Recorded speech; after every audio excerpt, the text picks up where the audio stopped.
प्रिय आत्मी, विदुर इंडिया, भारत किस ओर, ये सवाल भारत के लिए बहुत नया है। कोई 10,000 वर्षों से भारत की दिशा सदा निश्चित रही है, उसे सोचना नहीं पड़ा है।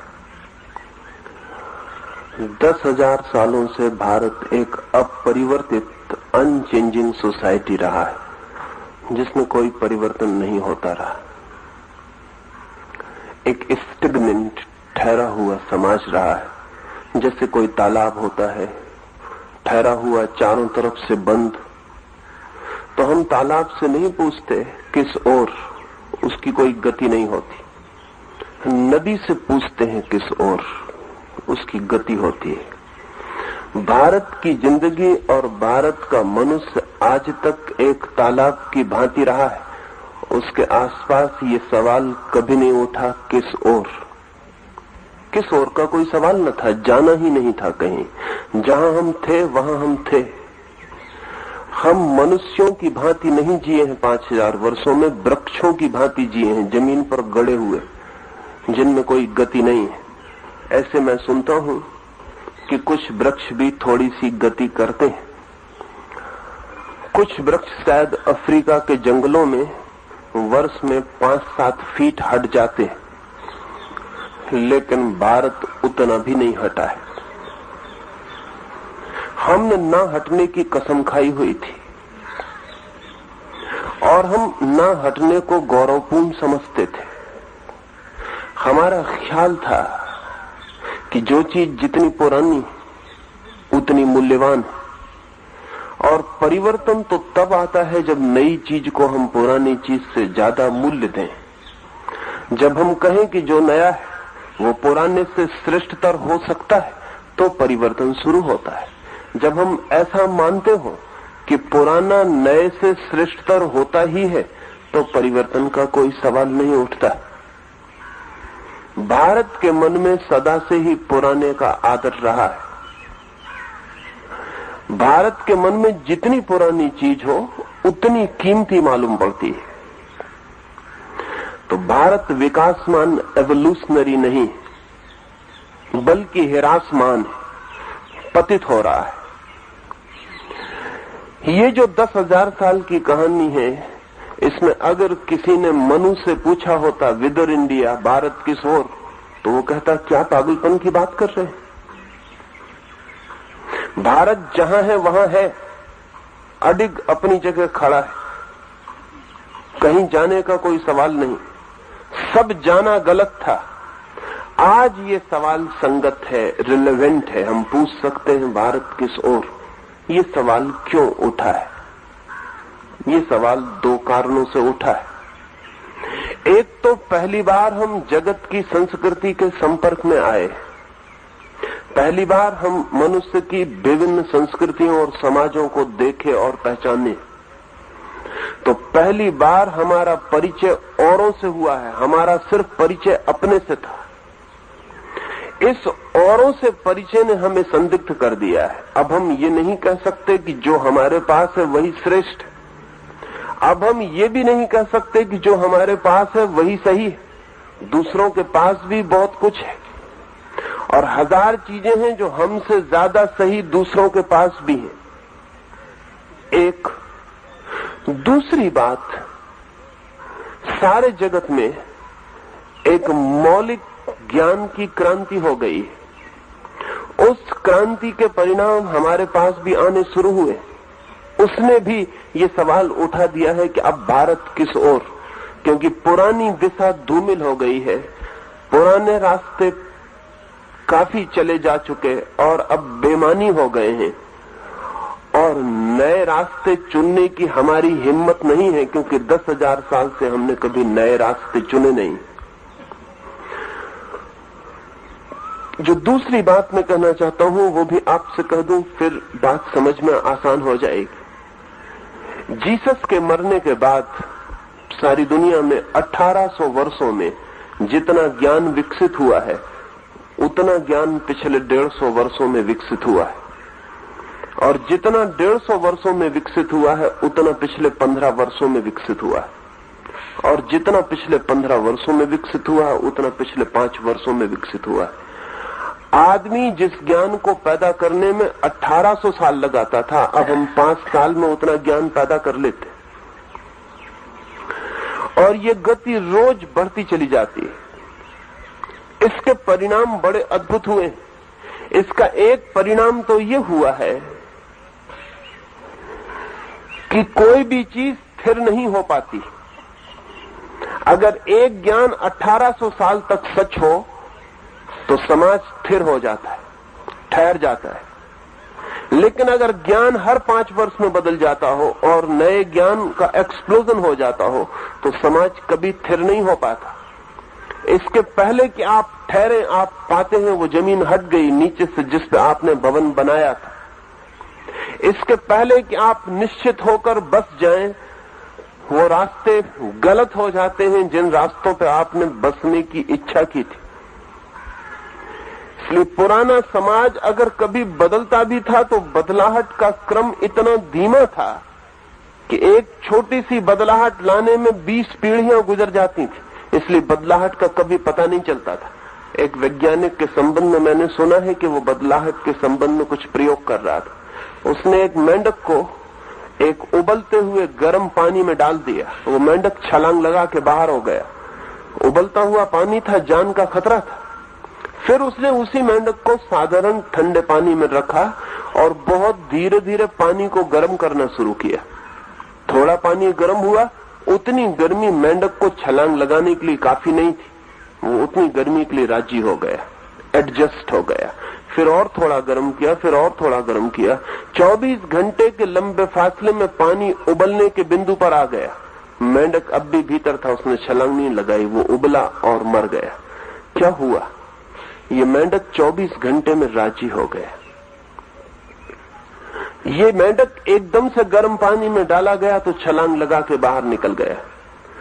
अगर 1800 साल में या 2000 साल में या 4000 साल में एक बात बदलती हो तो समाज बदलता नहीं था, बल्कि उस बदलाहट को आत्मसात कर लेता था, राजी हो जाता था, ठहरा रहता था। अब बदलाहट इतनी तीव्र है कि हम बदल भी नहीं पाते कि बदलाहट हो जाती। अब बदलाहट करीब करीब कपड़ों के फैशन की तरह। अब जिंदगी में ज्ञान जो है वो ऐसा हो गया है कि आप कपड़े बनवा नहीं पाते कि वो आउट ऑफ फैशन हो जाते। मैंने सुना है कि एक आदमी रास्ते से पेरिस की भागा हुआ जा रहा था और लोगों ने उससे पूछा कि इतनी तेजी क्या है? उसने कहा मैं अपनी पत्नी के कपड़े लेके जा रहा हूं। उसने कहा फिर भी इतनी जल्दी क्या है? उसने कहा इसके पहले कि फैशन न बदल जाए, मुझे घर पहुंच जाना जरूरी है। कभी हमने नहीं सोचा था कि फैशन की तरह ज्ञान बदल जाएगा। अब ज्ञान फैशन से भी तेजी से बदल रहा है। इसलिए आज विज्ञान की कोई बड़ी किताब लिखनी मुश्किल हो गई, छोटी किताबें लिखी जा रही, किताबें ही मुश्किल हो गई हैं। असल में पत्रिकाओं में विज्ञान की खोजों की खबर दी जा रही है, क्योंकि जब तक मोटी किताब लिखी जाए तो मोटी किताब को लिखने में भी कम से कम वर्ष भर लगेगा। वर्ष भर में जो हमने लिखा है वो पिछड़ जाएगा। ज्ञान का जो एक्सप्लोजन है, ये जो ज्ञान का विस्फोट है, इसने सभी स्थिर समाजों के प्राण कपा दिए। बदलने की हिम्मत नहीं, बदलने की आदत नहीं, बदलने का अनुभव नहीं, और बदलाहट इतने जोर से टूटी है कि या तो हम अंधे हो जाएं और दुनिया से अपने को तोड़ लें और अपने कुएं में बंद हो जाएं, या फिर हमें जोर से बदलना पड़ेगा। टूटने का भी कोई उपाय नहीं, अपने कुएं में बंद होने का भी कोई रास्ता नहीं। दीवारें खड़ी करके भी हम दुनिया के ज्ञान को रोक नहीं सकते, वो ज्ञान आएगा ही, और अगर हम रोकेंगे तो हम मरेंगे, बिना ज्ञान के भी मर जाएंगे, वो अज्ञान भी हमारी मौत बन जाएगा। ये जो ज्ञान का विस्फोट है, इसने एक और कठिनाई पैदा की है, वो कठिनाई भी ख्याल में ले लेनी जरूरी है, तो भारत किस ओर उसे समझने में आसानी हो जाएगी। वो ये कठिनाई हुई है कि पुरानी दुनिया में बूढ़ा आदमी सदा ही ज्यादा जानता था। शिक्षक विद्यार्थी से हमेशा अनिवार्य रूप से ज्यादा जानता था, बाप बेटे से हमेशा ज्यादा जानता था, माँ बेटी से हमेशा ज्यादा जानती थी, स्वभाव था। क्योंकि इतनी कम बदलाहट होती थी कि जिस आदमी के पास ज्यादा अनुभव था वही ज्यादा ज्ञानी था। अब बदलाहट इतनी तेजी से होती है कि जिस आदमी के पास जितना पुराना ज्ञान है वो उतना ही अज्ञानी हो जाता। आज शिक्षक और विद्यार्थी के बीच बहुत फासला नहीं, अक्सर तो 1 घंटे का फासला होता है। घंटे भर पहले वो तैयार करके आया होता है, बस उतना ही फासला होता है। और जब शिक्षक घंटे भर स्कूल या कॉलेज में पढ़ा चुका होता है तो विद्यार्थी और शिक्षक बराबर ज्ञान की स्थिति में आ गए होते हैं। और अगर कोई बहुत प्रतिभाशाली विद्यार्थी हो तो शिक्षक से ज्यादा जान सकता है, उसकी कोई कठिनाई नहीं रह गई। बेटा बाप से ज्यादा जानता है क्योंकि बाप 30 साल पहले यूनिवर्सिटी से निकला होता है, बेटा 30 साल बाद यूनिवर्सिटी से आता है। 30 साल में ज्ञान नए आकाश छू लेता है, नई उपलब्धियां हो जाती। हमेशा पहली दुनिया में बेटे ने बाप से पूछा था, लेकिन बहुत ज्यादा दिन वो दूर नहीं है जब हमेशा बाप को बेटे से पूछना पड़ेगा कि नया ख्याल क्या है, नई स्थिति क्या है, नई समझ क्या है, नया सोच क्या है, नया विचार क्या है, नई उपलब्धि क्या है। और बहुत हैरानी न होगी कि हमें बूढ़े आदमियों को वापस रिफ्रेशर कोर्सेज के लिए यूनिवर्सिटीज में भेजना पड़े। अभी इस संबंध में सुझाव चलता है, पश्चिम के बहुत बुद्धिमान लोग ये सुझाव दे रहे हैं कि अगर पिता को अपना पिता की हैसियत बनाए रखनी तो उसे बेटे के ज्ञान से निरंतर परिचित होना जरूरी हो गया है। बेटा जो जान रहा है उससे जान लेना जरूरी हो गया है। ये जो बेटे के पास नई उम्र के आदमी के पास ज्यादा ज्ञान हो गया है, इससे बड़ा उपद्रव पैदा हुआ है। स्वभावतः बाप जब सब कुछ जानता था और बेटा कुछ भी नहीं जानता था तो बाप के प्रति एक आदर था जो डगमगा गया है। वो आदर अब आगे नहीं रह सकता क्योंकि वो आदर ज्ञान पर खड़ा था। बाप ज्यादा जानता था, बेटा कम जानता था, इसलिए बाप आदृत था। अब वो बात खत्म हो गई। गुरु और शिष्य के बीच हजारों साल का फासला था। गुरु जानता था हजारों साल के अनुभव को और शिष्य को कुछ भी पता नहीं था, तो शिष्य गुरु के चरणों में सिर रखता था। अब ये सिर रखना बहुत मुश्किल हो गया है क्योंकि अब फासला, डिस्टेंस बहुत कम है, ना के बराबर है, नहीं रह गया है। ये जो स्थिति है, इस स्थिति ने पहली दफा ये सवाल ठीक से उठा दिया है, भारत किस ओर, अब भारत कहां जाएगा? क्या भारत को अब भी भारत का बूढ़ा आदमी दिशा देगा?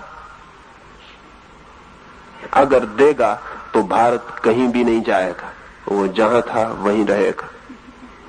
बूढ़े आदमी की हिम्मत बदलाहट की कम हो जाती है। बुढ़ापे का मतलब ही यही है। बायोलॉजिकली भी जो जीव शास्त्र आप में से पढ़ते होंगे वो भी कहेंगे कि बुढ़ापे का मतलब ही यह है कि बदलाहट की क्षमता कम हो गई। बूढ़े की नसें सख्त हो जाती हैं, अब बदल नहीं सकती।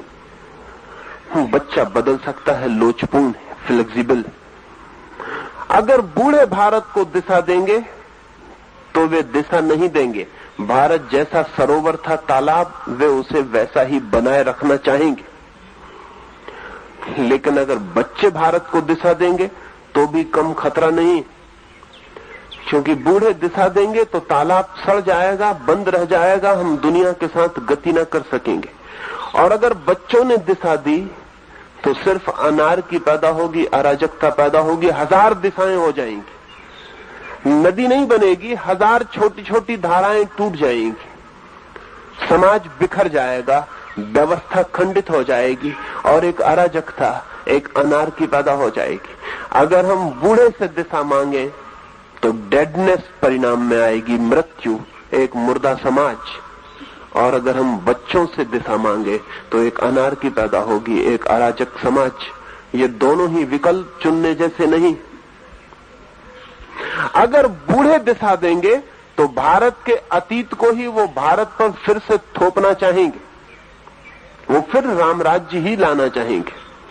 हालांकि कोई चीज कभी लौटाई नहीं जा सकती, जो गई वो गई।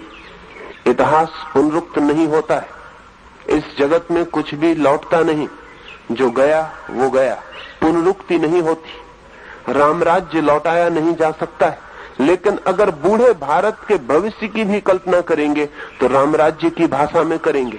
अतीत ही उनके लिए नक्शा होगा, वे उसी नक्शे को भारत पर थोपना चाहेंगे। ये संभव नहीं। इस चेष्टा में भारत के विकास की संभावनाएं क्षीण होंगी। अगर भारत के बच्चे भारत को दिशा देना चाहेंगे तो स्वभावतः वे भारत के ऊपर पश्चिम को थोपना चाहेंगे, क्योंकि आज भारत के बच्चे के पास जो भी ज्ञान उपलब्ध हो रहा है वो पश्चिम से उपलब्ध हो रहा है।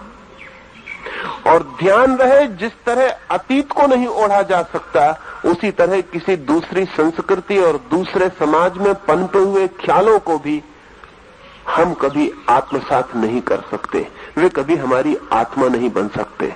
हम कपड़े तो बदल सकते हैं दूसरों से, आत्माएं नहीं बदल सकते हैं। आत्माओं की जड़ें होती हैं, रूट्स होती हैं, लंबी उसकी कथा और यात्रा होती है। अगर भारत के बूढ़ों ने भारत को दिशा दी तो भारत अपने अतीत को ओढ़ने की कोशिश करेगा, जो असंभव है। और अगर भारत के बच्चों ने भारत को दिशा दी तो भारत पश्चिम को ओढ़ने की कोशिश करेगा, जो कि उतना ही असंभव है। ना तो हम पूरब के अतीत को ओढ़ सकते हैं और न पश्चिम के वर्तमान को ओढ़ सकते। फिर भारत के लिए उपाय क्या है? साधारणतः ये दो ही विकल्प दिखाई पड़ते हैं।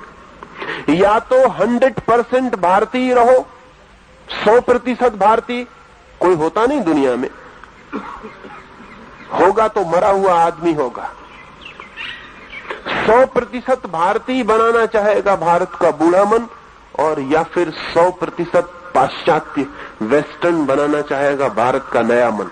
ये दोनों ही विकल्प मेरे लिए सार्थक नहीं मालूम होते, और ये दो ही विकल्प दिखाई पड़ रहे हैं। और आज जो संघर्ष है भारत में, वो इन दो विकल्पों, दो अल्टरनेटिव्स के बीच है।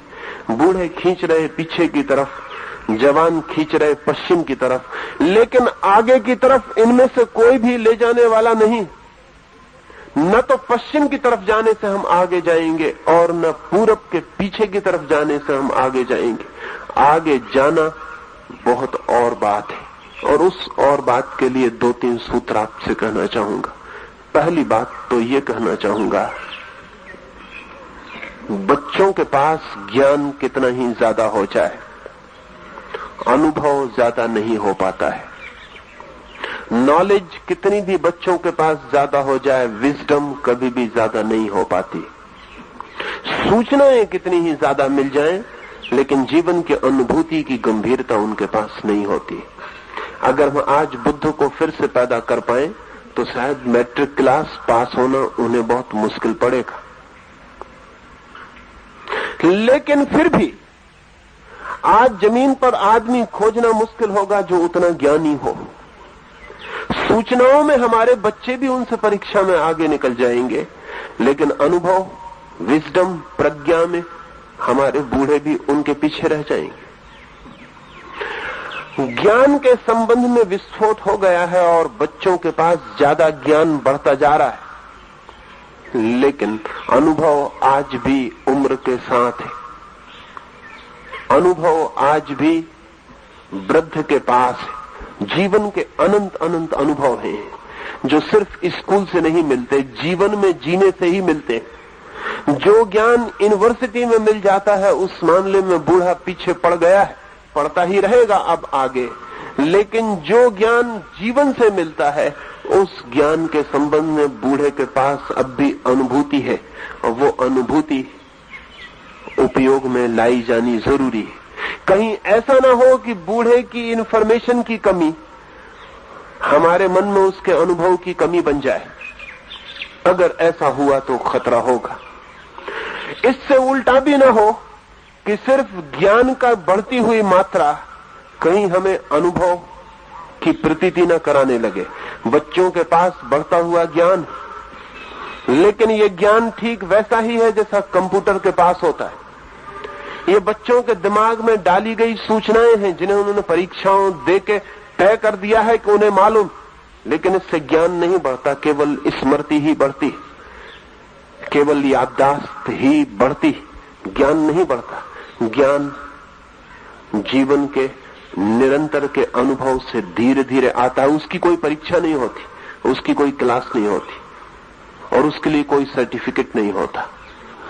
और जिन चीजों के लिए सर्टिफिकेट होते हैं, परीक्षाएं होती हैं, वे केवल इंफॉर्मेशन के संबंध में सही है, जीवन के संबंध में सही नहीं। और ऐसा हो सकता है कि एक आदमी प्रेम के संबंध में सारी बातें जान ले और फिर भी प्रेम उसने न जाना हो। और ऐसा भी हो सकता है कि जिस आदमी ने प्रेम जाना हो उसे प्रेम के संबंध में कही गई बातों का कुछ भी पता न हो। ऐसा हो सकता है कि एक आदमी तैरने के संबंध में लिखे गए सारे शास्त्र पढ़ ले, परीक्षाएं पास कर ले, और ये भी हो सकता है कि वो तैरने के संबंध में एक पीएचडी की थीसिस भी लिखे और डॉक्टर हो जाए। लेकिन इस आदमी को नदी में भूल से भी धक्का मत दे देना, क्योंकि वो आदमी तैर नहीं पाएगा। उसे तैरने के संबंध में पता है, तैरने का पता नहीं है। And to know something and to know about something, इनमें जमीन आसमान का फर्क है। कोई चीज जाननी और किसी चीज के संबंध में जानना बहुत बुनियादी फर्क की बातें। जब हम जीवन को जानते हैं तो ज्ञान पैदा होता है, और जब हम जीवन के संबंध में जानते हैं तो सिर्फ सूचना, इंफॉर्मेशन पैदा होती है। नई पीढ़ियों के पास सूचनाएं ज्यादा है, अनुभव बिल्कुल नहीं। वृद्धों के पास, पुरानी पीढ़ी के पास, ओल्डर जनरेशन के पास अनुभव है, सूचनाओं में वे बिल्कुल पिछड़ गए। बूढ़े आदमी के अनुभव के उपयोग की जरूरत है, नए आदमी की सूचनाओं के उपयोग की जरूरत है। ये करीब करीब स्थिति वैसी है जिस तरह की पंचतंत्र की एक छोटी सी कहानी जरूर ही सुनी होगी कि एक जंगल में आग लग गई है और एक लंगड़ा और एक अंधा आदमी उस जंगल से बचने की कोशिश कर रहे हैं। स्वभावतः जब आग लगी हो तो आदमी अपने बचाने की कोशिश में लगता है। अंधा भाग रहा है, लेकिन अंधा आग में अगर भागेगा तो बचने की उम्मीद कम, मरने की उम्मीद ज्यादा है। बेहतर है कि अंधा जहां बैठा है वहीं बैठा रहे, तो शायद बच भी जाए। लेकिन लगी हुई आग के जंगल में अंधे की भागने की कोशिश बड़ी खतरनाक है। अंधा भाग के बचेगा कैसे? क्योंकि जिससे दिखाई नहीं पड़ता, वो लगे हुए आग से भरे हुए जंगल में बचने के उपाय में सिर्फ मर सकता है। लेकिन अंधा भी भाग रहा है। लंगड़े को दिखाई पड़ रहा है लेकिन भाग नहीं सकता। कहानी है पंचतंत्र की। बड़े बुद्धिमान रहे होंगे वे अंधे और लंगड़े। उन दोनों ने साथ कर लिया और सहयोग किया। उन्होंने एक कोऑपरेशन किया और उन्होंने ये तय किया कि अंधा आदमी चले और लंगड़ा आदमी अंधे के कंधों पर बैठ जाए। लंगड़ा आदमी देखे और अंधा आदमी चले, और वो दोनों आदमी एक आदमी की तरह व्यवहार करें, दो आदमियों की तरह नहीं। वे एक दूसरे के लिए कॉम्प्लीमेंटरी हो जाएं, वे एक दूसरे के लिए परिपूरक हो जाएं। वे अंधे और लंगड़े जंगल के बाहर आ गए थे। आश्चर्य नहीं कि बाहर आ गए, क्योंकि बाहर आने का जो सुगमतम उपाय हो सकता था उसका उन्होंने उपयोग किया था। मेरी दृष्टि में भारत आज करीब करीब पंचतंत्र की कहानी की स्थिति में। एक तरफ लंगड़े बूढ़े हैं जिनके पास आंखें हैं, दूर तक देखने का अनुभव है।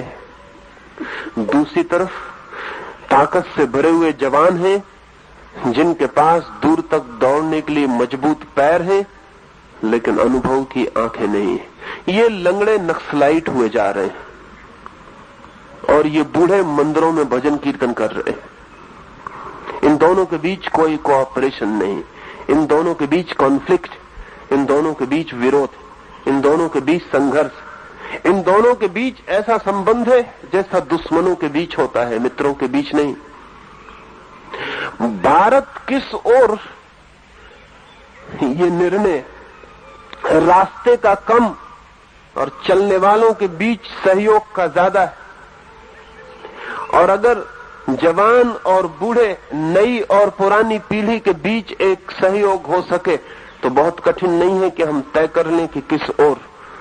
लेकिन तय करना बेकार है, क्योंकि जो तय कर सकते हैं, जो देख सकते हैं, उनके पास पैर नहीं, और जो चल सकते हैं वे आंख वालों की बात सुनने को राजी नहीं। भारत अगर मरेगा तो चीन के हमले से शायद बच भी जाए, पाकिस्तान से उसे कोई बड़ा खतरा नहीं। तीसरा महायुद्ध अगर दुनिया में हो तो शायद भारत में तो शायद ही हो, उसकी कोई संभावना नहीं। लेकिन भारत अगर मरेगा तो वो जो जनरेशन गैप है, वो जो भारत की 2 पीढ़ियों के बीच बढ़ता हुआ फासला है, टूटते हुए ब्रिज, टूटते हुए सेतु हैं, बूढ़े और जवान के बीच कहीं कोई बोलचाल नहीं रह गया, कोई कम्युनिकेशन नहीं। मैं बहुत सैकड़ों घरों में ठहरता हूं, लेकिन मुझे ऐसा दिखाई नहीं पड़ता कि बाप और बेटे के बीच कोई बोलचाल की स्थिति। ऐसा नहीं कि वे नहीं बोलते, जरूर बोलते हैं, लेकिन बोलने में और बोलचाल में बहुत फर्क है। बाप जरूर बोलता है बेटे से जब उसे कोई उपदेश देना होता है, और ध्यान रहे दिए गए उपदेश कभी भी नहीं लिए जाते, और ये भी ध्यान रहे कि दिए गए उपदेश मन में बड़ा क्रोध पैदा करते हैं। इसलिए बाप उपदेश देता रहता है, बेटा कान बंद करके सुनता रहता है। बेटे भी बाप से कभी मिलते हैं जब उनकी जेब खाली होती है और बाप के जेब पर हाथ रखना होता है, लेकिन जिसकी भी जेब पे आप हाथ रखते हैं उससे बातचीत नहीं हो पाती, उससे बहुत मुश्किल हो जाता। ऐसे बाप बेटे घर में बच के निकलते हैं। पहले हम सोचते थे घर वो जगह है जहां सारे लोग साथ रहते हैं। अब मैं हजारों घरों को देख के आपसे कहना चाहता हूं, घर वो जगह है जहां सारे लोग एक दूसरे से बच के रहते हैं। बाप डरा रहता है बेटा सामने न पड़ जाए, कोई उपद्रव न हो जाए। बेटा डरा रहता है कि बाप सामने न पड़ जाए, कोई उपद्रव न हो जाए। बेटी माँ से बच रही है, बहू सास से बच रही है, भाई भाई से बच रहा है, वो सब बच रहे हैं। घर वो जगह है जहां हम एक दूसरे से बच के रहते हैं। घर वो कन्वीनियंस है जहां हम साथ भी होते हैं और साथ होते भी नहीं। घर एक सुविधापूर्ण व्यवस्था है जिसमें साथ रहने का धोखा पैदा होता है और कोई साथ नहीं होता। ये जो भारत की 2 पीढ़ियों के बीच बढ़ता हुआ अंतराल है, इसके नाम हजार होंगे। ये कभी हड़ताल बनता है, कभी पथराव बनता है, कभी घिराव बनता है, इसके नाम हजार होंगे, लेकिन इसकी पहचान एक, और वो पहचान ये है कि भारत के अतीत, भारत के बूढ़े और भारत के भविष्य, भारत के जवान एक दूसरे की तरफ पीठ करके खड़े हुए हैं। वे एक दूसरे से दूर हटते जा रहे हैं और देश की सारी शक्ति उनके इस विरोध में नष्ट और छीन हो रही है। यदि हम इन 2 पीढ़ियों के बीच संवाद ला सके, लाया जा सकता है।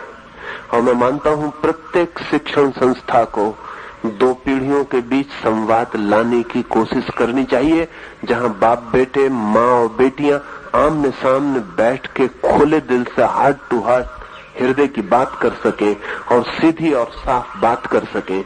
एक दूसरे को अपनी बात सीधी और साफ कह सकें बिना किसी भय के। जो सच है उसे हम एक दूसरे से बात कर सकें तो शायद अंधे और लंगड़े के बीच संबंध जोड़ा जा सकता है। अभी भी देर नहीं हो गई, और अगर वो संबंध जुड़ जाए तो भारत की दिशा बहुत स्पष्ट है। भारत की दिशा स्पष्ट है इस अर्थों में कि हम अपने अतीत को तो कभी बदल नहीं सकते, और अतीत हमारे खून का हिस्सा हो गया होता है, हमारी हड्डी, हमारी मांस मज्जा बन जाता है। अतीत वो नहीं है जो इतिहास की किताबों में लिखा है, अतीत वो है जो हमारे खून में बहता है। इतिहास की किताबें जल जाएं तो भी अतीत मिट नहीं जाएगा। हम अपने अतीत हैं, we are our own past. हम सारे अतीत को अपने में समाये हुए खड़े। इसलिए कोई भी अतीत से बिल्कुल टूटने की कोशिश करे तो सुसाइडल है, मरेगा, बच नहीं सकता। क्योंकि हड्डी मेरी अतीत की है, मांस मेरा अतीत का है, खून मेरा अतीत का है, मैं खुद मेरे पूरे अतीत से पैदा हुआ हूं। वो जो लंबा पास्ट है जिसमें करोड़ों लोगों का हाथ है, वृक्षों का, पशुओं का, पक्षियों का, आकाश का, उस सब का मैं अंतिम छोर हूं, एक बड़ी श्रृंखला की आखिरी कड़ी हूं। हम सब अपने अतीत हैं, काश हम नई पीढ़ी को ये समझा पाए कि अतीत हमारे जीवन का आधार है, और काश हम पुरानी पीढ़ी को ये समझा पाए कि हम सिर्फ अतीत नहीं है, हम अपने भविष्य भी हैं। अतीत वो है जो हम हो गए, भविष्य वो है जो हम होंगे, जो हम हो सकते हैं। अतीत हमारा आधार है, भविष्य हमारा शिखर है। अतीत हमारी बुनियाद है, भविष्य हमारे मंदिर का स्वर्ण शिखर है जो कल हम चढ़ाएंगे। अतीत हम हो गए, भविष्य हमें होना है, और कोई शिखर मंदिर का बुनियाद के बिना नहीं होता, और कोई फूल जड़ के बिना नहीं खिलता। जड़ अतीत है, फूल भविष्य। काश हम भारत की नई पीढ़ी को समझा पाए कि अतीत तुम्हारा खून, तुम्हारी हड्डी है, उससे तुम टूट नहीं सकते। तुम बुद्ध की प्रतिमा तोड़ो, तुम विद्यासागर की प्रतिमा गिराओ, तुम मंदिर जला दो, तुम मस्जिदों में आग लगा दो, तुम गुरुद्वारों की तरफ पीठ कर लो, तुम गीता, कुरान, बाइबल भूल जाओ, सब हो जाए, लेकिन फिर भी अतीत से तुम टूट नहीं सकते, क्योंकि तुम्हारा होना ही, तुम्हारे होने में ही, द वेरी बीइंग, उसमें ही तुम्हारा सारा अतीत समाहिष्ट है। उसमें बुद्ध मौजूद है, उसमें महावीर, रामकृष्ण, नानक, सब उसमें मौजूद है।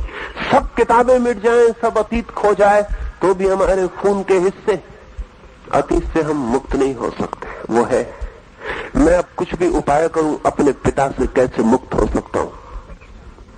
पिता का दुश्मन हो जाऊं, मैं उनकी हत्या कर दूं, तो भी मैं पिता से मुक्त सकते हैं। माना कि मां का मैं हिस्सा हूं, लेकिन मां तक ही सीमित नहीं रह सकता, अन्यथा मेरा कोई जीवन नहीं होगा। अतीत हमारा है, लेकिन हम अतीत को भी ट्रांसेंड करते हैं, पार जाते हैं, वही हमारा भविष्य। काश हम बूढ़ी पीढ़ी को समझा सके कि भविष्य की तरफ फैलती हुई शाखाओं को अतीत में बांधो मत, मुक्त करो। अतीत की जड़ें फूलों के लिए रस दें, फूलों को बांधने वाली कड़ियां और जंजीरें न बन जाएं, तो भारत की दिशा बहुत साफ है। भारत को अपने पूरे अतीत को पचाकर अपने पूरे भविष्य को खोजना है। ये भविष्य अतीत जैसा नहीं होगा, नहीं हो सकता। ये भविष्य पश्चिम जैसा भी नहीं हो सकता, क्योंकि पश्चिम जैसा हमारा अतीत नहीं है। इसलिए ये फूल पश्चिम में जो खिले हैं, हमारी जिंदगी में ठीक वैसे नहीं खिल सकते जैसे वहां खिले। और अगर हमने खिलाने की कोशिश की, तो जिन फूलों की जड़ें हमारे पास नहीं है, क्योंकि अगर पश्चिम के पास अरस्तु की बुद्धि है, सुकरात का तर्क है, कांट और हीगल और फ्यूरबाख और मार्क्स और रसेल की समझ है, तो हमारे पास बहुत दूसरे तरह के लोगों की हमारे खून में धाराएं। बुद्ध सुकरात जैसे आदमी नहीं, महावीर कांट जैसा व्यक्तित्व नहीं, राम, कृष्ण, नानक, कबीर, मीरा, ये हीगल और कांट और मार्क्स जैसे लोग नहीं। हमारे पास और ही तरह की जड़ें। तो अगर हमने पश्चिम का फूल ठीक पश्चिम की नकल में खिलाना चाहा, तो वो प्लास्टिक का फूल होगा, असली फूल नहीं हो सकता। वो बाजार से खरीदा गया कागज का फूल होगा। इसलिए जब कोई भारतीय आदमी ठीक पश्चिमी हो जाता है, तो एकदम कागजी हो जाता है। उसकी जिंदगी में सिर्फ कागज होते, वो सब ऊपर ऊपर होते। मेरे एक मित्र जर्मनी में थे 20 वर्षों से, वे हिंदी भाषा बोलना भूल गए। जर्मन ही उनकी मातृभाषा हो गई। वे यहां आते थे तो हिंदी समझ भी नहीं पाते थे। बहुत छोटे थे तब जर्मनी गए, मुश्किल से 9 साल के थे। स्वभावतः जर्मन भाषा उनके प्राणों में भर गई। फिर पिछले वर्ष एक बड़ी अजीब घटना घटी कि वो बीमार हो गए, और बीमारी इतनी घातक हुई कि वो कोमा में बेहोशी में चले गए। तो उनके भाइयों को यहां से जर्मनी जाना पड़ा। अस्पताल में उनके भाइयों को रुकने के लिए आज्ञा न थी। दिन भर साथ रहते, रात छोड़ देते। लेकिन डॉक्टरों ने कहा कि रात बड़ी अजीब हालत होती है, कभी कभी आपका भाई होश में आ जाता है, तो न मालूम किस भाषा में बोलने लगता है जिसे हम समझ नहीं पाते, तो आप रुके। बड़ी हैरानी की बात, रात जब वो बेहोशी उनकी टूटती तो वो हिंदी में बोलने लगते। वो जो 20 साल में भी सीखा है ऊपर से, वो भी प्राणों के बहुत गहरे में नहीं जा पाता। जब वे बेहोशी में बड़बड़ाते तो हिंदी में, और जब होश में बोलते तो जर्मन में। वो जो प्राणों के गहरे में जड़े हैं वो वहां होती हैं। मेरे एक मित्र मुझे लिखते थे कि दूसरे मुल्क में जाके एक बड़ी कठिनाई होती है। वो कठिनाई साधारणतः अनुभव नहीं आती। अगर किसी के प्रेम में पड़ जाओ तो दूसरे की भाषा में बोलना बहुत कठिन हो जाता है, या किसी से झगड़ा हो जाए तो भी दूसरे की भाषा में बोलना बहुत कठिन हो जाता है। दुकान चलानी हो, काम चलाना हो, चल जाता है, लेकिन प्रेम और झगड़े में लगता है अपनी ही भाषा में बोला जाए। एक छोटी सी कहानी मुझे याद आती। सुना है मैंने कि राजा भोज के दरबार में एक पंडित आया और वो पंडित 30 भाषाएं बोलता था, और इस भांति बोलता था कि लगता था प्रत्येक भाषा उसकी मातृभाषा है। बड़ी कठिन उपलब्धि है।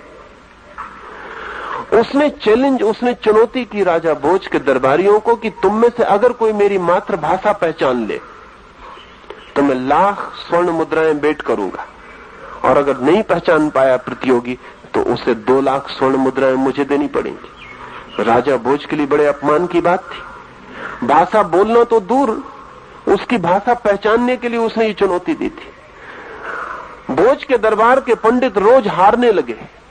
वो रोज भाषाएं बोलता और जो भी भाषा मातृभाषा बताई जाती वो कहता कि नहीं। कालिदास चुप थे। भोज ने कहा कि तुम प्रतियोगिता में उतरो, अन्यथा हार निश्चित। कालिदास ने कहा मैं तैयारी कर रहा हूं। आखिरी पंडित भी हार गया। कल कालिदास का ही नंबर है। राजा भोज ने कहा तैयारी हो गई या हम हारेंगे? कालिदास ने कहा मैं तैयारी कर रहा हूं।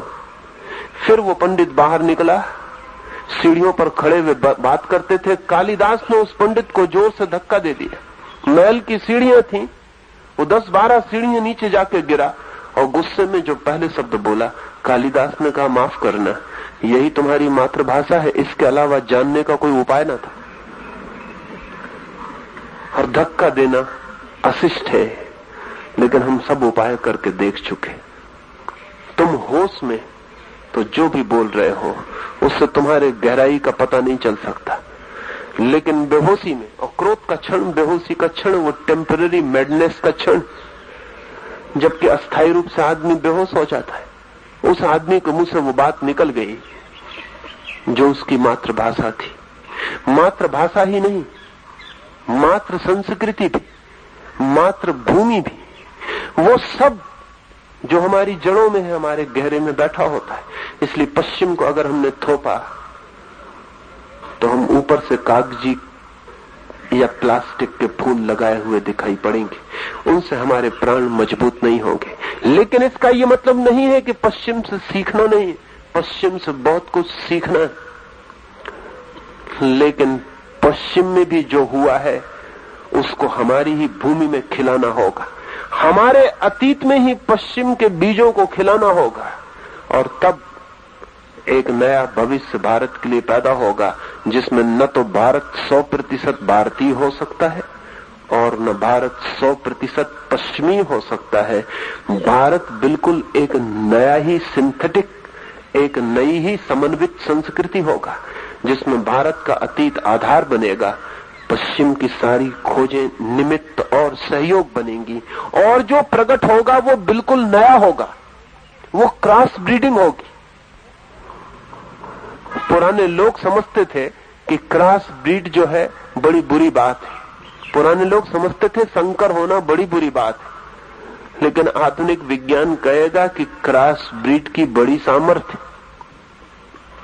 अगर एक अंग्रेज सांड और हिंदुस्तानी गाय से बच्चा पैदा होता है तो उसके पास हिंदुस्तानी गाय की तो सारी क्षमताएं होती ही हैं, उसके पास अंग्रेज सांड की भी सारी शक्ति होती, और वो जो बच्चा है वो हिंदुस्तानी गाय और अंग्रेज सांड दोनों से बेहतर होता है। भारत किधर? तो मैं देखता हूं भारत का भविष्य पश्चिम के आधुनिक विज्ञान और भारत के अतीत में पैदा हुए धर्म, इनके क्रॉस ब्रीड से पैदा होगा। भारत का भविष्य संकर भविष्य होगा। लेकिन अगर करपात्री जी से या शंकराचार्य से पूछिएगा तो वो बहुत नाराज होंगे। वो कहेंगे कि शंकर, क्रॉस ब्रीड, ये तो हम भ्रष्ट हो जाएंगे, हमें तो शुद्ध होना चाहिए। लेकिन इस जगत में जितना विकास है वो सब क्रॉस ब्रीडिंग है, सारा विकास। इस जगत में जितना विकास है उसमें जो शुद्ध रहना चाहेगा वो मरेगा, वो हिटलर जैसा पागल है। और इस जमीन पर बहुत कम पागल हुए हैं जो हिटलर जैसे पागल हो। बाकी हिंदुस्तान में बहुत पागल हैं जिनके दिमाग में हिटलरी सपने और ख्याल है, जो समझते हैं शुद्ध 100% भारतीय, 100% भारतीय कुछ नहीं बच सकता। हाँ, सिर्फ मरघट हो सकता है 100% भारतीय। एक मरघट हम बनाना चाहें तो मुल्क बन सकता है। और जो कहते हैं कि 100% भारतीय नहीं, वो भी उतनी ही गलत बात कहते हैं। क्योंकि अगर हम 100% भारतीय नहीं होने का तय कर लें तो हम सिर्फ कागजी आदमी रह जाएंगे, कागज की नावें, जिनके पास कोई लंगर भी नहीं है, जिनके पास कोई तट भी नहीं है जहां टिक के खड़ी हो जाए, जो सिर्फ हवा के झोंकों में और पानी की लहरों में डोलती रहेंगी और नष्ट हो जाएंगी। भारत के सामने बहुत बड़े विचार की जरूरत है। भारत का पूरा अतीत समन्वित होना चाहिए और पश्चिम का समस्त शोध विज्ञान समन्वित होना चाहिए। हमारे हृदय की सारी खोज और उनके तर्क की सारी प्रतिभा, अतीत पूरा और वर्तमान समग्र, अगर दोनों हम संयुक्त कर पाए, संयुक्त कर सकते, कोई कठिनाई नहीं, समझ के अतिरिक्त और कोई कठिनाई नहीं, एक अंडरस्टैंडिंग के अतिरिक्त और कोई कठिनाई नहीं, तो भारत एक बहुत ही नए फूल को जगत में खिला सकता है। और न केवल अपने लिए बल्कि सारे जगत के लिए एक सिंथेटिक कल्चर, एक समन्वित संस्कृति का, एक समवेत संस्कृति का आदर्श बन सकता है। ये थोड़ी सी बातें मैंने कही, विस्तार की बात मैंने नहीं कही, डिटेल्स मैंने नहीं कहे। मैंने बहुत सूत्र की बात कही कि ये दो विकल्प हैं और दोनों विकल्प गलत हैं, और एक तीसरा विकल्प, एक थर्ड अल्टरनेटिव चुना जाना चाहिए जिसमें हम भी होंगे और हम सारे जगत को भी अपने में समा लेंगे। तब भारत के पास एक शक्तिशाली, ऊर्जावान, जीवंत संस्कृति का जन्म हो सकता है। लेकिन अगर हमने इन दो पीढ़ियों के बीच की खाई पूरी नहीं की तो भारत किस ओर, तो सिवाय मरघट के तीर और कहीं नहीं जाता हुआ दिखाई पड़ेगा। भारत मर सकता है अगर जिद की पुराना रहने की, अगर जिद की बिल्कुल नया हो जाने की, तो भारत मर सकता है। अगर लंगड़े और अंधे ने सहयोग न किया, अगर पुरानी और नई पीढ़ी एक दूसरे के कंधे पर न बैठी, तो भारत मर सकता है। भारत को अगर जीवंत भविष्य देना है तो एक समन्वित संस्करण, एक समन्वित सिंथेटिक कल्चर की जरूरत है। ये थोड़ी सी बातें मैंने कही, मेरी बातें माननी जरूरी नहीं है, मैं कोई उपदेशक नहीं हूं। मेरी बातें सुनी, ये बड़ी कृपा है। इन पर सोच लेंगे तो पर्याप्त। सोचना, मेरी बातें गलत हो सकती, क्योंकि किसी आदमी को इस भ्रम में होने की जरूरत नहीं है कि उसकी सभी बातें सही हों। ये भी पुराने आदमी का पागलपन था। कोई सर्वज्ञ नहीं है, हो भी नहीं सकता। होने का ख्याल सिर्फ विक्षिप्तता है।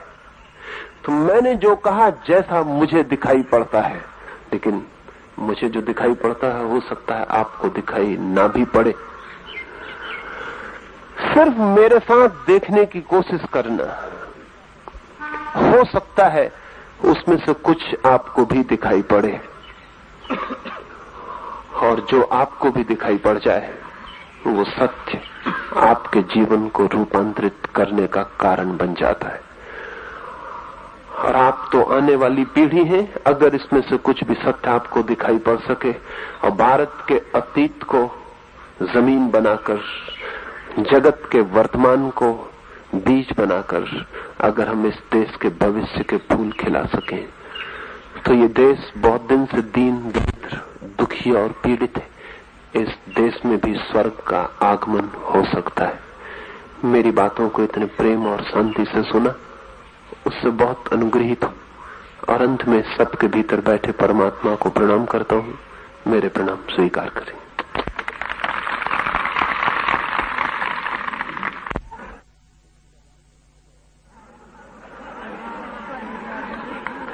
एक सवाल पूछा गया है और वो सवाल वही है जो आपके प्राचार्य महोदय ने भी कहा। सरल दिखाई पड़ती है सैद्धांतिक रूप से जो बात, उसको आचरण में लाने पर तत्काल कठिनाइयां शुरू हो जाती। कठिनाइयां हैं लेकिन असंभावनाएं नहीं, डिफिकल्टीज हैं, इम्पॉसिबिलिटीज नहीं। कठिनाइयां तो होंगी ही क्योंकि सवाल बहुत बड़ा है।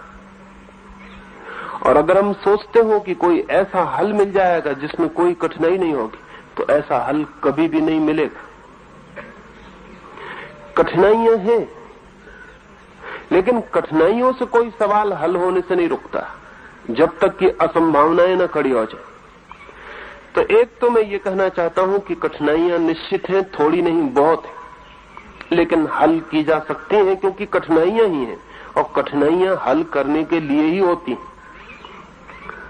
लेकिन अगर हम कठिनाइयों को गिनती करके बैठ जाएं, घबरा जाएं, तो फिर एक कदम आगे बढ़ना मुश्किल हो जाता है।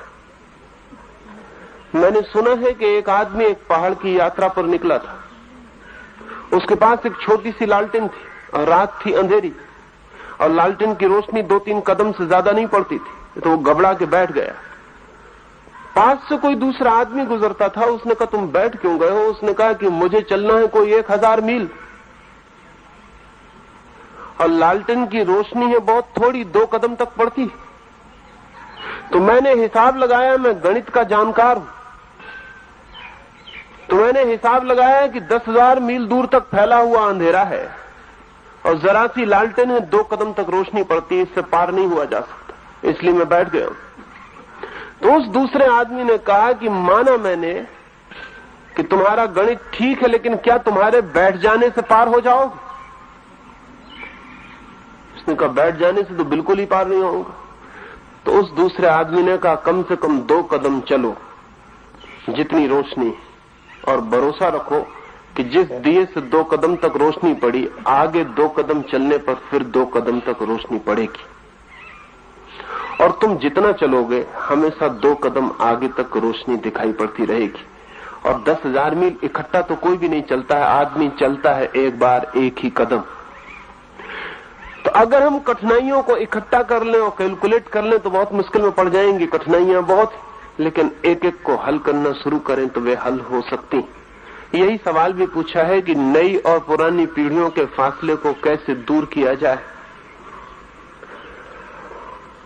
शिक्षण संस्थाएं क्या कर सकती हैं, ये भी पूछा है। इस संबंध 3-4 प्रयोग जरूर किए जाने जैसे मुझे लगते।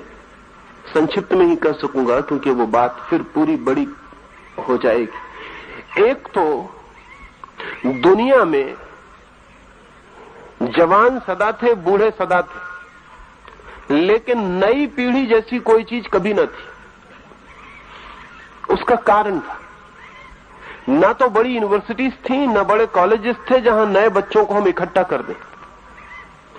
एक घर में बच्चा अपने घर में था, दूसरा बच्चा अपने घर में था।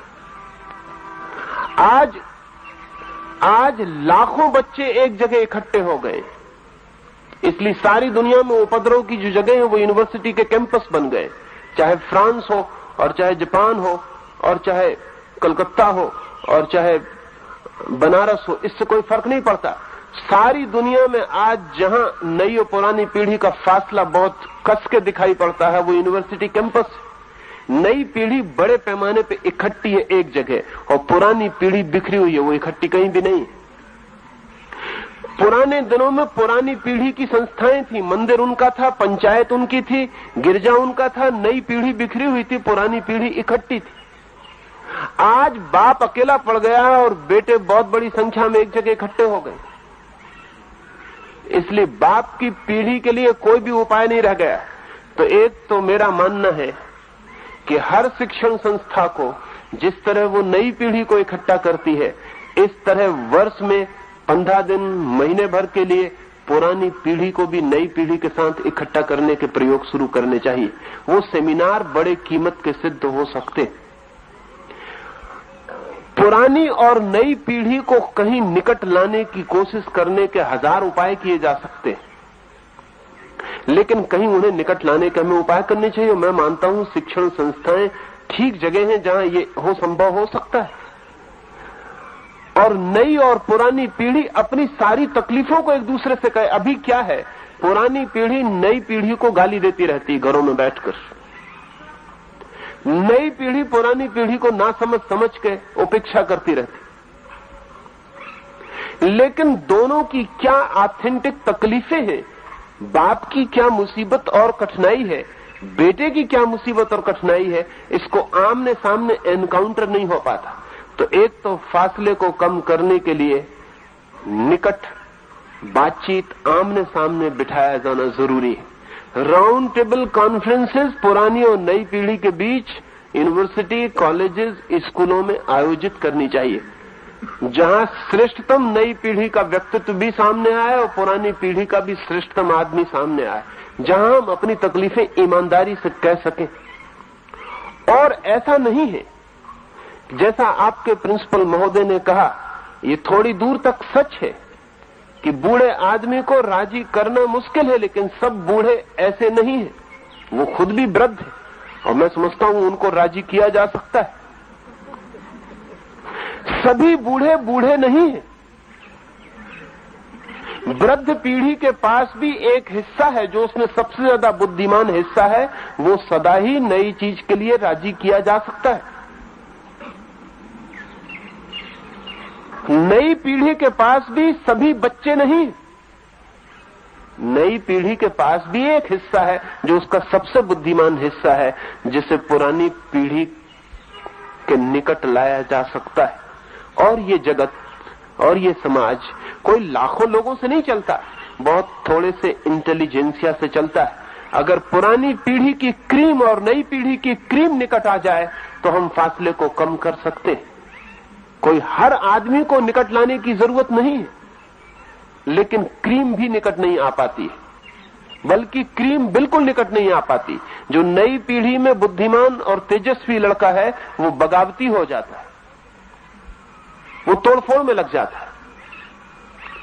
जो पुरानी पीढ़ी के पास बुद्धिमान आदमी है वो अक्सर रिनंसिएशन में पड़ जाता है। वो सोचता है कि सब बकवास है, छोड़ो। वो अपनी जिंदगी के जो थोड़े दिन बचे हैं उनको शांति और आनंद से और अपनी खोज में बिताना चाहता है।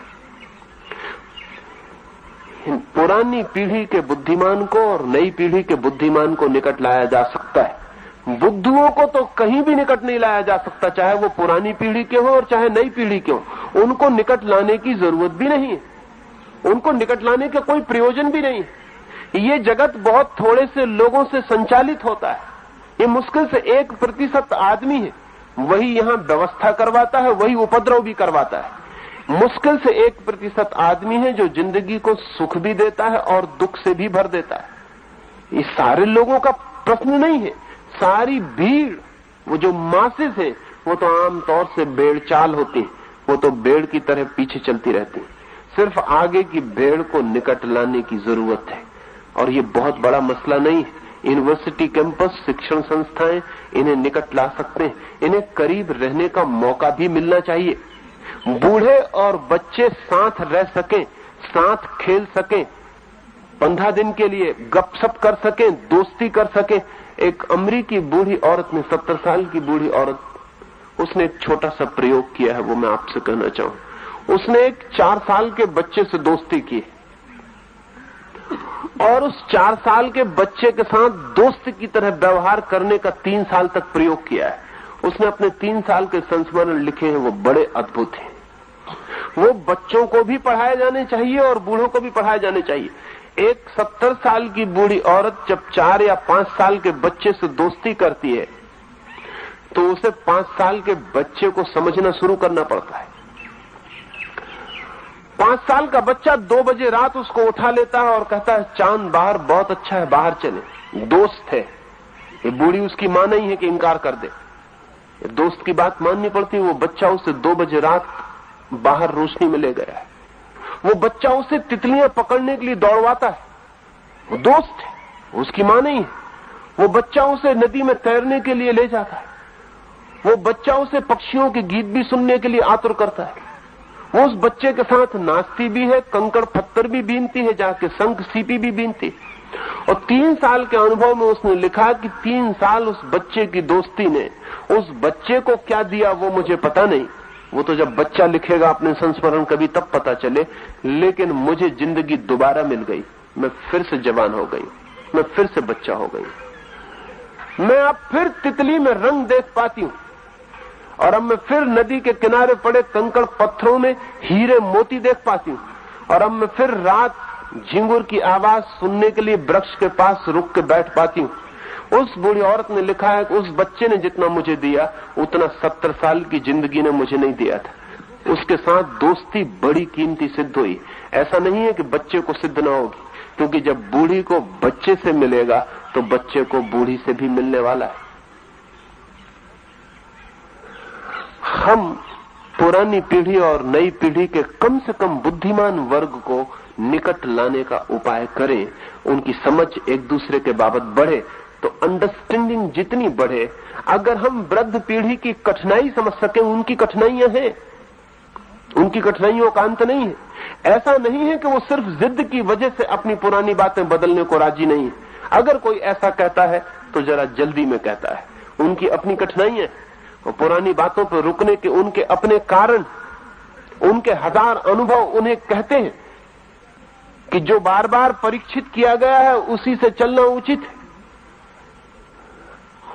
उनका अगर हम पूरा भाव समझें, उनके अनुभव समझें, उनकी स्थिति, उनका आउटलुक समझें, तो नई पीढ़ी पुरानी पीढ़ी के प्रति रिबेलियस नहीं रह जाएगी, सिंपैथेटिक हो जाएगी। इतना ही हो सकता है, अनुगामी अब नहीं हो सकता। अब नई पीढ़ी पुरानी पीढ़ी की अनुगामी कभी नहीं हो सकेगी, वो इम्पॉसिबल आकांक्षा है। सिंपैथेटिक, सहानुभूतिपूर्ण हो जाए, इतना जरूरत से काफी है, जरूरत से ज्यादा है। और पुरानी पीढ़ी नई पीढ़ी की तरह चुस्त कपड़े पहन के सड़क पे चलने लगेगी, ऐसा भी मैं नहीं मानता हूं, जरूरत भी नहीं है, उचित भी नहीं।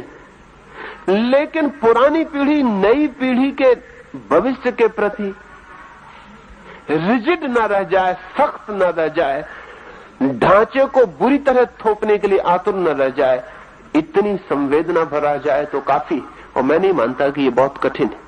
कोई बाप अपने बेटे को बिगाड़ने को उत्सुक नहीं है, और अगर बिगाड़ता भी है तो बनाने की आकांक्षा में ही बिगाड़ता है। और अगर कभी उसे पता चल जाए कि वो जो ढांचे थोप रहा है वो गलत हो गए हैं, अब वो सार्थक नहीं है, तो वो ढांचे थोपने के लिए तैयार नहीं होगा। और कोई बेटा अपने बाप को दुख पहुंचाने के लिए आतुर नहीं होता, लेकिन जो वो करता है उससे जाने अनजाने दुख पहुंच जाता है। काश उसे पता चल जाए और ये सारी चीजें साफ हो जाएं, तो हमारी सहानुभूति बढ़े, तो हम निकट आ सकते हैं। पूछा है फासला कैसे कम हो, सहानुभूति कैसे बढ़े, उससे फासला कम होगा। और सहानुभूति बिल्कुल सूखती जा रही है, क्योंकि हम एक दूसरे को जब तक न जाने तब तक सहानुभूति हो भी नहीं सकती। तो कभी हमें इन दोनों पीढ़ियों को निकट लाएं और कभी इन दोनों पीढ़ियों को एक दूसरे की जगह बिठाने की भी कोशिश करें। जैसे बूढ़ी पीढ़ी को यहां बुलाएं और उनसे कहें कि आप बूढ़ी पीढ़ी के खिलाफ बोलें, और नई पीढ़ी को बुलाएं और उससे कहें कि यहां तुम नई पीढ़ी के खिलाफ क्या क्या बोल सकते हो वो बोलो। एक दूसरे के जूतों में खड़े करने की भी जरूरत है, तभी हमें पता चलता है कि दूसरे के जूते में कांटा चुभ रहा है। हमें पता ही नहीं चलता कि दूसरे के जूते में क्या तकलीफ, उसके जूते में पैर डालना पड़ता है। बच्चों को बूढ़ों की जगह थोड़ा खड़ा करना पड़ेगा, बूढ़ों को बच्चों की जगह थोड़ा खड़ा करना पड़ेगा, और शिक्षण संस्थाएं ये प्रयोग कर सकती। और अभी देर नहीं हो गई है, अभी सिर्फ शुरुआत है पागलपन की। अगर ये बढ़ता चला गया तो बहुत देर हो जाएगी और फिर सुधारना रोज कठिन होता चला जाएगा। मैं जानता हूं कठिनाइयां बहुत हैं, लेकिन कठिनाइयां प्रोग्रेसिव हैं, ये भी ध्यान में रहे, वो रोज बढ़ रही हैं। इसलिए जितने जल्दी उन पर आक्रमण हो जाए उतना ही आसान पड़ेगा। जितनी बीमारियां बढ़ जाएंगी उतनी ही कठिनाई होती चली जाएगी। बहुत संभव है कि धीरे धीरे बूढ़े और बेटे एक दूसरे की भाषा ही समझना बंद कर दें। अभी भी काफी दूर तक भाषा समझाना मुश्किल हो गया है, वो कठिन होता जा रहा है। इस कठिनाई को मिटाने के लिए हम उपयोगी हो सकते हैं, लेकिन हम नहीं हो पाते। हम नहीं हो पाते, वो हम इसलिए नहीं हो पाते कि हम में से ऐसे लोग बहुत कम हैं जिनको हम लिंक कह सकें, जिनको हम कह सकें कि जो न तो बूढ़े हैं और न बच्चे। लेकिन शिक्षक ऐसा काम कर सकता है, वो लिंक जनरेशन, उसे मैं मानता हूं। शिक्षक का काम ही यही है कि वो बूढ़े के ज्ञान को बच्चों तक पहुंचा दे और बच्चों की संभावनाओं को बूढ़ों तक पहुंचा दे। शिक्षक का उपयोग ही यही है। अब तक ये नहीं था। अब तक एक काम था शिक्षक के हाथ में कि बूढ़े का जो ज्ञान है वो बच्चों को पहुंचा दे, कन्वे कर दे। कहीं ऐसा ना हो कि बूढ़ों का ज्ञान बूढ़ों के साथ मर जाए। इसलिए शिक्षक विकसित किया गया था कि बूढ़े के अनुभव को वो बच्चों तक पहुंचाने का काम कर दे। पुरानी पीढ़ी ने जो जाना है, खोजा है, वो मर न जाए, बच्चों तक पहुंच जाए। ये काम शिक्षक ने अब तक भली भांति पूरा किया है। अब शिक्षक पर एक नया दायित्व भी आ रहा है, और वो ये है कि वो बच्चों की जो नई संभावनाएं हैं, पोटेंशियलिटीज हैं, उनको भी बूढ़ों तक पहुंचा दे। अब ये बिल्कुल दूसरा काम है जो अब तक शिक्षक के ऊपर नहीं था। अब तक शिक्षक वन वे ट्रैफिक का काम कर रहा था। वो बूढ़े से बच्चे तक लाने का काम कर रहा था। बच्चों से बूढ़ों तक ले जाने का काम शिक्षक ने अब तक नहीं किया था। अब शिक्षक वन वे ट्रैफिक नहीं रहेगा, डबल वे ट्रैफिक हो जाएगा। और शिक्षक अगर ये काम करे तो मैं नहीं मानता हूं कि दूरी ज्यादा दिन टिक सकती है, दूरी मिटाई जा सकती है। लेकिन शिक्षक ये काम नहीं करता। या तो शिक्षक नई पीढ़ी के साथ हो जाता और या शिक्षक पुरानी पीढ़ी के साथ हो जाता। शिक्षक को किसी पीढ़ी के साथ होने की जरूरत नहीं है। शिक्षक का मतलब ही यही है कि वो किसी पीढ़ी के साथ नहीं है, वो लिंक जनरेशन, वो बीच की जोड़ने वाली पीढ़ी, वो सेतु है, ब्रिज। और अगर ब्रिज कहे कि मैं इस किनारे के पक्ष में हुआ जाता हूं तो ब्रिज नहीं रह जाएगा, और अगर ब्रिज कहे कि मैं उस किनारे पे हुआ जाता हूं तो फिर ब्रिज नहीं रह जाएगा। ब्रिज को दोनों किनारों पर रहना पड़ेगा और दोनों किनारों से मुक्त भी रहना पड़ेगा, तभी ब्रिज दोनों किनारों के बीच आवागमन बन जाता है। इसलिए शिक्षण संस्थाएं जो उन्होंने अतीत में किया है उससे भी बड़ा काम उनके हाथ में भविष्य में है, और शिक्षक जो अब तक किया है उससे भी कीमती काम उसके हाथ में भविष्य में। लेकिन तो मैं फिर कभी आऊं तो इस पर विस्तार से आपसे बात कर सकूं।